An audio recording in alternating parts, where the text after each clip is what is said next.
In 2007, I heard a story on National Public Radio about the discovery of a collection of letters written during the late 18 and early 1900s, which gave undeniable proof that an Ohio farm girl by the name of Clara Wolcott Driscoll was in fact the creative genius behind the iconic Tiffany lamps. It was a discovery that sent Tiffany enthusiasts and the art world into a complete tailspin.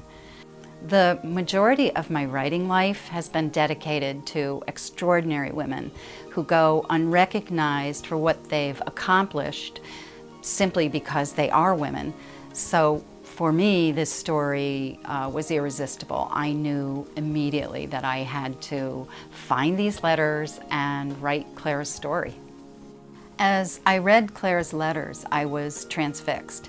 Here was an educated, witty, fiercely independent woman, years ahead of her time, writing about what daily life was like for a struggling young female artist in turn-of-the-century New York City. Regardless of the restrictions placed on women at the time, Clara led an incredibly rich and action-packed life. She did pretty much what she pleased. I'd get so caught up in her detailed accounts of her adventures and the risks that she took that most of the time it was like being entranced by a really good movie. In 1888, Louis Comfort Tiffany hired Clara as a designer for his glass and decorating company.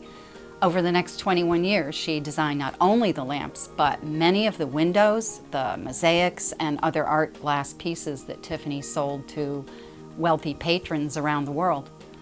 Although he paid her a fair wage, Tiffany refused to give Clara credit for what she'd created and instead claimed her work as his own.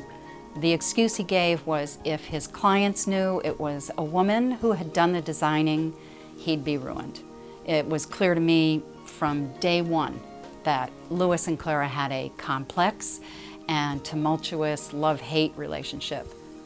Clara was a prolific artist, so I don't think it was coincidental that Tiffany's company became successful just after Clara was hired and started into decline the year after Clara left. 5 years of research went into the writing of Noon at Tiffany's. I saw it as a chance for Clara's voice to finally be heard. What couldn't be verified through her letters or the data, I based on well-informed conjecture and my own knowledge of psychology and human nature. Noon at Tiffany's is an intimate look at life in America during another era. It's a compelling story of intrigue, betrayal, art, romance, greed, but mainly it's the story of one woman's determination in overcoming tremendous difficulties in order to create timeless beauty for the world.